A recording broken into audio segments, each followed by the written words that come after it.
오늘 보실 본문은 히브리서 5장입니다.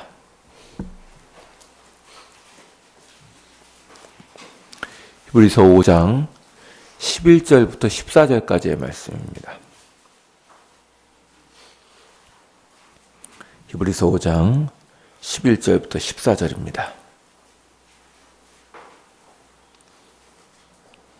11절부터 14절을 한 절씩 교독하도록 하겠습니다. 제가 먼저 읽겠습니다.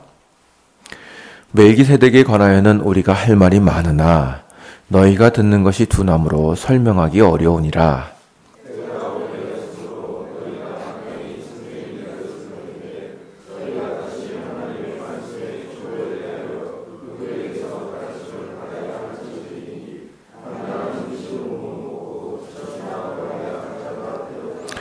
이는 젖을 먹는 자마다 어린아이니 의의 말씀을 경험하지 못한 자요.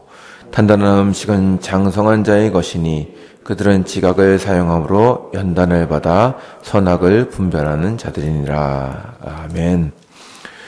히브리서에 대해서 계속 살펴보고 있습니다. 오늘부터 볼 히브리서 5장부터는 대제사장이신 예수 그리스도에 대한 내용입니다.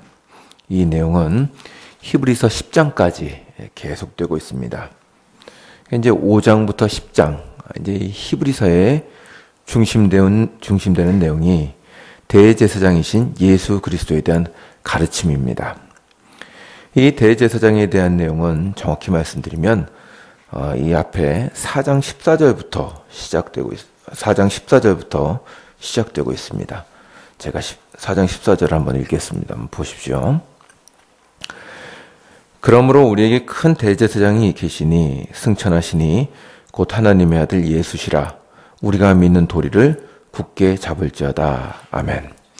이 구절을 보시면 우리에게 큰 대제사장이 계시니 그분에 대한 도리, 가르침을 힘써 잡으라고 권합니다. 그리고 15절부터 성도들이 붙잡아야 할 대제사장 예수 그리스도에 대한 도리와 가르침을 쭉 설명해 나가고 있는 것입니다. 이 그리스도에 대한 가르침이 히브리서 10장까지 계속되고 있습니다. 그러면 그 대제사장이신 예수 그리스도에 대한 가르침 중에서 오늘 살펴보게 될 5장은 어떤 내용을 담고 있을까요? 히브리서 기자가 설명하고자 하는 것은 어떻게 예수께서 자신의 백성들을 위한 영원한 대제사장이 되셨는가 하는 것이 오늘의 주제입니다. 이에 대한 핵심적인 성경 구절은 6절 말씀입니다. 5장 6절입니다. 5장 6절을 다 같이 읽겠습니다. 시작. 또한 이와 같이 다른 데에서 말씀하시되 내가 영원하여 멜기세덱의 반차를 따르는 제사장이라 하셨으니. 아멘. 이 말씀은 시편 110편 4절의 말씀을 인용한 것입니다. 이 말씀은 예수께서 레위 지파가 아닌 멜기세덱의 반차를 따라서 대제사장이 되었다는 것을 가르쳐 줍니다. 이 말씀은 어떻게 레위 지파 출신이 아닌 예수께서 대제사장이 되실 수 있으며 그것도 온 시대에 있는 하나님의 백성들을 위한 대제사장이 되실 수 있으신가 하는 것을 보여줍니다. 그리고 5장에서 이러한 가르침은 성도의 삶에 대한 어떤 권고의 내용이 됩니다. 이것은 이제 조금 더 뒤에 살펴보도록 하겠습니다. 먼저 히브리서 5장의 내용은 크게 두 부분으로 나눌 수 있습니다. 먼저 첫 번째 부분은 1절부터 10절까지입니다. 이 부분은 어떤 사람이 대제사장이 될 때 어떤 조건을 갖추어야 하는가를 설명하고 그 조건들의 근거에서 예수께서 대제사장이시라 하는 것을 가르치고 있습니다. 그리고 오늘 아침에 읽은 11절부터 14절까지는 이러한 대제사장 예수 그리스도의 가르침을 근거로 하여 성도들에게 신앙의 성장을 요구하는 부분입니다. 그럼 먼저 앞에 있는 1절부터 10절을 살펴보겠습니다. 1절을 먼저 보시면 히브리서는 먼저 레위 지파에서 나온 대제사장의 조건에 대해서 말하고 있습니다. 1절을 보면 대제사장은 연약한 사람 가운데서 택해야 한다고 말하고 있습니다. 그죠? 한번 보시죠. 5장 1절을 한번 보시겠습니다. 다 같이 읽겠습니다. 시작. 대제사장마다 사람 가운데서 택한 자이므로 하나님께 속한 일에 사람을 위하여 예물과 속지 않은 제사를 드리게 하나니. 아멘.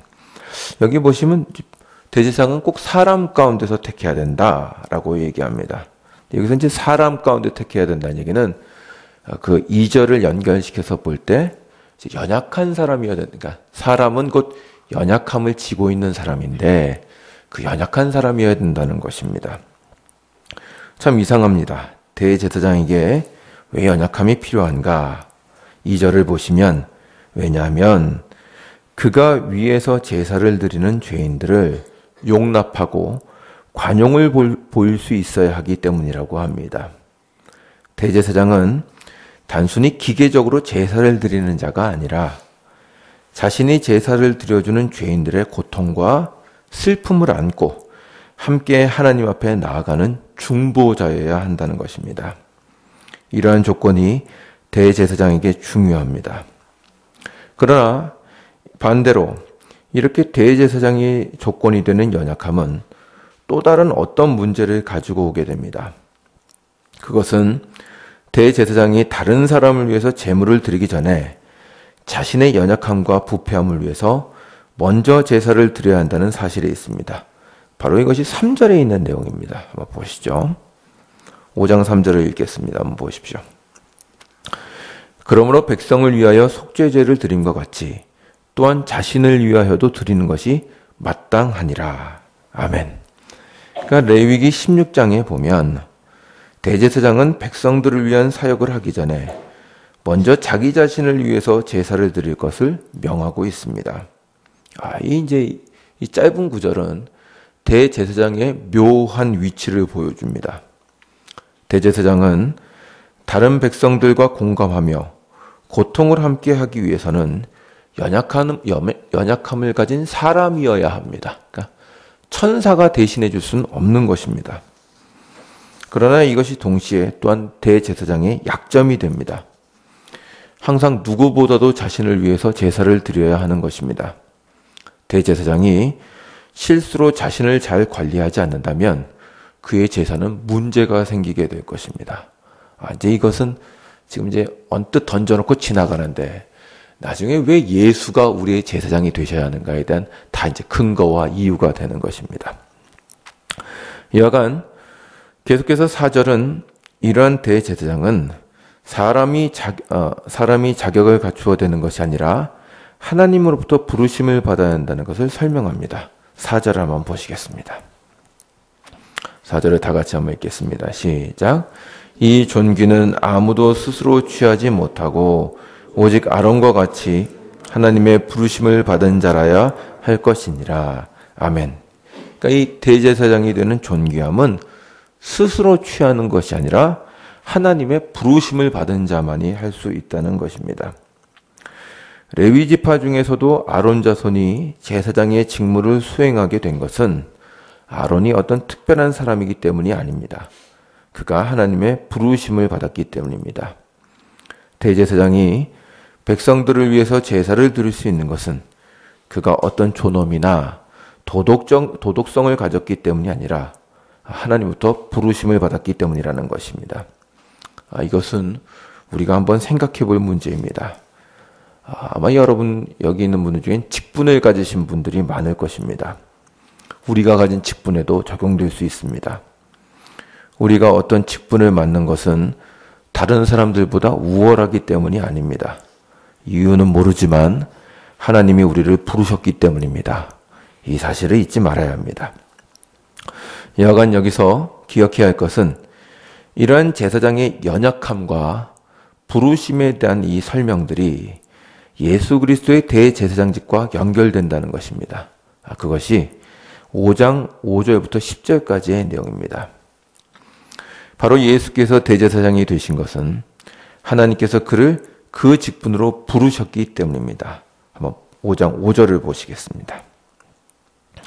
5장 5절을 다 같이 읽겠습니다. 시작.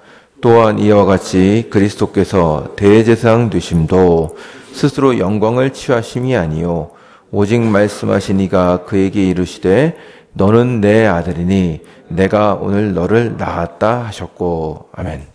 그러니까 레위 지파 중에 어떤 자들이 하나님의 부름을 받아 대제사장이 된 것처럼 예수 그리스도도 하나님의 부름을 받아 대제사장이 되신 분이다라고 지금 설명하고 있는 것입니다. 그래서 5절을 보면 예수께서 스스로 영광을 취하신 것이 아니라 하나님이 그를 세우신 것이라고 설명합니다. 그뿐만 아니라 그분은 하나님이 낳으신 분이십니다. 그러므로 모세와 아론보다도 더 탁월한 위치에 계신 분이십니다. 그런 분이 대제사장이 되신다는 것은 그 백성에게 영광스러운 일입니다. 그리고 예수가 모세와 아론보다도 더 높은 분이라는 것을 6절에서는 그분이 멜기세덱의 반차를 따른 분이라는 말로 설명하고 있습니다. 이 구절은 이후에 이제 한 목요일쯤에 7장에서 다시 한번 자세히 설명될 것입니다. 그 의미는 목요일 날 좀 생각해 보겠습니다. 계속 넘어가서 성경은 이렇게 예수께서 영광스러운 분임에도 불구하고 우리와 같은 고통과 눈물을 가지신 분이라는 사실을 7절부터 설명하고 있습니다. 한번 보시죠. 7절부터 10절을 한 절씩 교독하도록 하겠습니다. 제가 먼저 읽겠습니다. 그는 육체에 계실 때 자기를 죽음에서 능히 구원하시리에게 심한 통곡과 눈물로 간구와 소원을 올렸고 그의 경건하심으로 말미암아 들으심을 얻었느니라.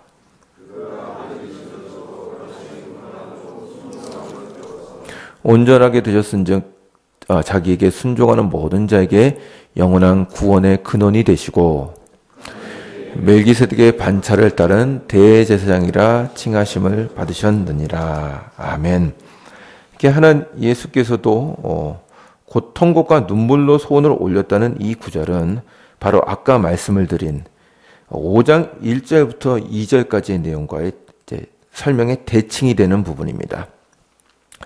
대제사장은 그 백성들의 고통과 연약함을 이해할 수 있는 자여야 합니다. 그렇지 않다면 그는 하나님 앞에서 중보자가 될 수 없습니다. 그렇다면 사람들은 물을 것입니다.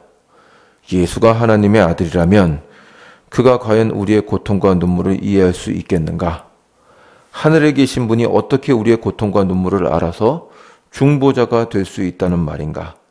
여기에 대해서 히브리서 기자는 단호하게 그분이 아신다라고 대답하고 있는 것입니다.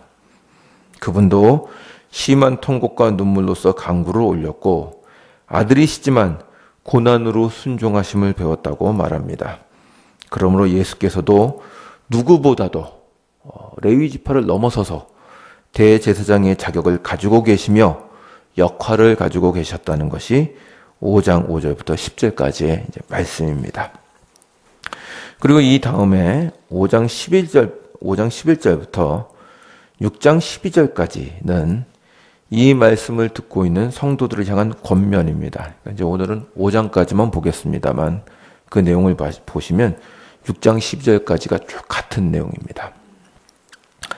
이 구절들, 아까 읽으신 5장 11절부터 14절까지의 이 구절들은 지금 히브리서 기자의 가르침을 받고 있는 성도들의 상태가 어떠한지를 보여줍니다. 그들이 얼마나 오랜 동안 가르침을 받았는지는 알 수 없으나 12절을 보면 그 기간이 상당히 되었기 때문에, 그죠? 12절을 보면 이렇게 되어 있죠. 때가 오래되었으므로 라는 말을 쓰고 있습니다.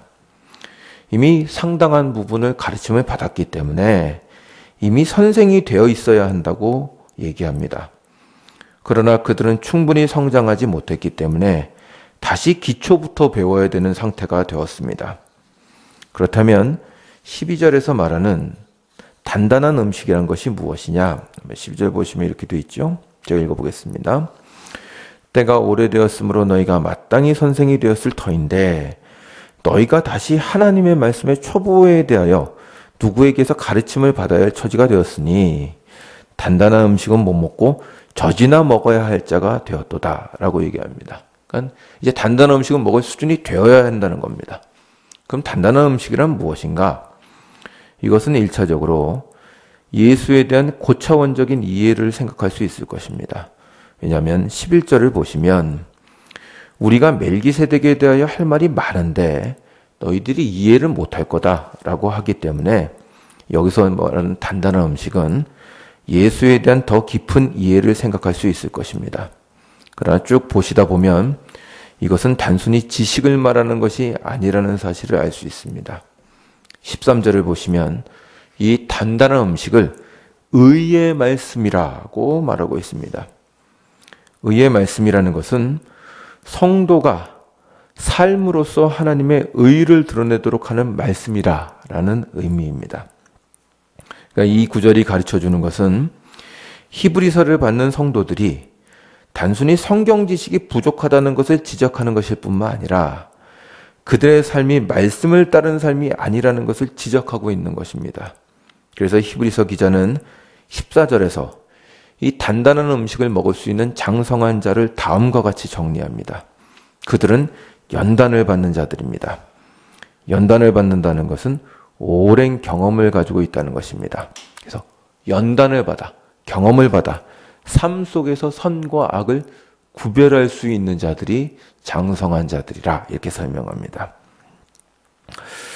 이 마지막에 히브리서가 성도들에게 하는 권면을 우리는 좀 기억할 필요가 있습니다. 저자는 복음을 듣고 시간이 지났지만 성숙하지 못한 성도들을 좀 책망하고 있습니다. 그렇다면 성숙이 무엇인가? 우리는 일반적으로 성숙을 성경 지식이나 혹은 어떤 경건의 모양으로 판단하는 경우가 많습니다. 예를 들어 성경 지식과 교리를 얼마나 알고 있느냐, 혹은 예배를 얼마나 잘 드리고 기도를 얼마나 많이 하느냐를 가지고 판단합니다. 그러나 이 히브리서에서 말하는 성숙함, 장성함은 다른 모습입니다. 여기서 말하는 성숙은 그 말씀에 대한 이해를 말하는 것일 뿐만 아니라 그 성도가 말씀을 얼마나 삶 속에서 구체화시키고 하나님의 의를 구하려고 하는가 하는 데 있습니다. 우리가 아는 말씀은 의의 말씀입니다. 우리를 그리스도의 공로로 의롭게 하는 말씀이며 그리고 동시에 우리로 하여금 하나님의 의에 따라서 살게 하는 말씀입니다. 이러한 구체화되는 성도의 삶이 없다면 그가 많은 말씀을 안다고 할지라도 아직 젖이나 먹는 어린아이와 같은 자인 것입니다. 그래서 말씀을 14절에서 연단이라는 표현을 씁니다. 연단은 다른 성경 번역을 보면 경험 혹은 훈련이라고 번역되어 있습니다. 그러니까 연단을 받는다는 말은 삶 속에서 훈련과 경험을 통하여 하나님의 말씀에 따라서 옳고 그른 것을 분별하는 것으로 자라간다는 것입니다. 우리는 이것을 기억할 필요가 있습니다. 성도가 실제적으로 자라기 위해서는 삶과 경험이 필요하다는 것입니다. 성도가 실제적으로 자라나는 것은 말씀을 듣는 예배 시간이기보다는 연단을 받는 그의 삶의 시간일 때가 더 많습니다. 그런데 우리는 이제 성장을 어디로 다 넘겨버리냐면 예배를 잘 드리면 자연스럽게 성장이 될 거라고 생각을 하죠. 그러니까 여기서 말하는 것은 삶과 실천이 없으면 성도의 성장은 없다는 겁니다. 그렇다면 예배를 드리거나 말씀을 듣는 것은 성도의 성장과는 아무런 상관이 없다는 것인가? 그렇지는 않습니다. 하나님은 예배와 말씀을 통하여 은혜를 베푸십니다. 그러나 그 은혜가 우리의 체질화되는 것은 삶과 경험을 통해서 이루어져야 합니다. 예를 들어서 몸이 튼튼하려면 밥을 잘 먹고 그 다음 나가서 운동을 해야 되는 겁니다. 밥을 안 먹고 운동만 해도 문제지만 밥만 먹고 운동을 안 해도 그것도 문제인 겁니다. 둘 다 해야 합니다. 말씀과 기도로 은혜를 받았다면 그 은혜가 체질화되게 해야 합니다. 우리의 삶으로 그 말씀과 은혜를 사용하여 자라가야 하는 것입니다. 그것을 위해서 성도에게는 가정과 교회와 사회라는 운동장이 있는 것입니다. 거기에서 사람들과 부딪히고 교제하며 말씀과 은혜를 실제로 사용하는 경험과 훈련을 하는 것입니다. 히브리서 기자는 그것을 지금 격려하고 있는 것입니다. 여러분도 마찬가지입니다. 말씀과 기도를 해야 합니다. 중요합니다. 그러나 그것으로 다가 아닙니다. 교회와 삶 속에서 실제로 사셔야 합니다. 설교 듣고 기도 1시간 했으니 할 것 다 했다. 신앙이 자라겠지. 이러시면 안 된다는 말입니다. 삶이 없이 말씀만 본다면 비만하고 게으른 몸이 되고 말 것입니다. 아니요. 장성한 사람이 되십시오. 자신을 지탱할 뿐만 아니라 힘을 키우고 인내력을 키워서 가족을 떠받치고 교회를 풍성하게 하는 장성한 사람이 되십시오. 어린아이와 어른의 차이점이 뭔지 아십니까? 어린아이는 자기밖에 모릅니다. 그러나 성인은 옆에 사람을 생각할 줄 압니다. 그 옆에 사람을 걱정할 줄 압니다. 우리도 그렇지 않습니까? 아이가 옆에 사람을 걱정하면 철들었다고 말합니다.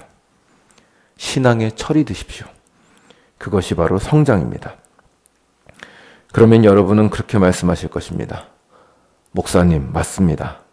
그러나 말씀대로 사는 것이 너무 힘듭니다. 노력했지만 잘 안 됩니다.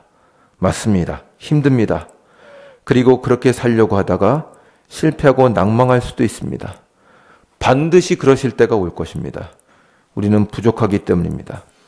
그러나 그럴 때는 이 말씀을 기억하십시오. 바로 히브리서 기자가 그리스도에 대한 가르침을 왜 주는지에 대해서 설명한 4장의 말씀입니다. 한번 보시죠.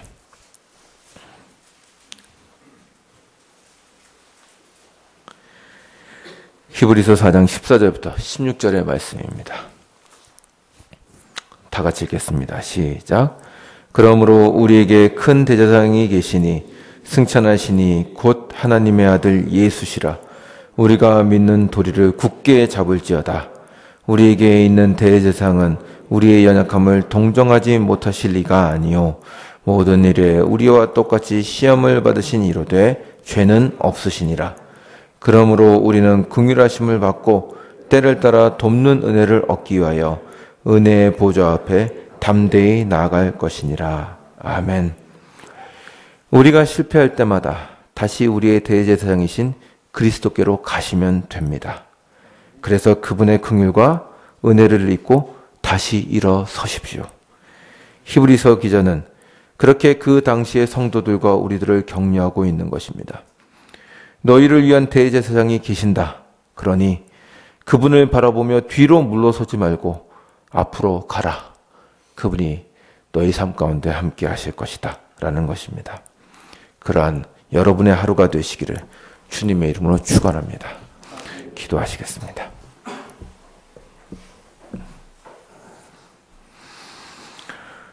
주님, 히브리서 기자는 대제사장이신 예수 그리스도에 대해서 설명하고 나서 성도들을 권면하고 있습니다.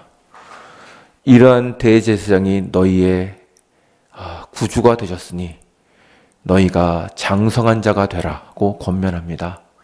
주님, 우리도 그러한 신앙인이 되기를 원합니다. 참으로 젖이나 먹고 그냥 쉬운 것에 머물러 있는, 그냥 아는 것으로 머물러 있는 그런 성도가 되지 말게 하여 주시옵시고, 우리가 아는 것을 우리의 교회와 삶 속에서 실천하며 하나님의 뜻대로 사는 우리 자신이 될 수 있도록 은혜를 베풀어 주시옵소서. 그리하여 단단한 음식을 먹는 장성한 자로 자라갈 수 있도록 우리의 삶 가운데 함께하여 주시옵소서. 예수님의 이름으로 기도드리옵나이다. 아멘.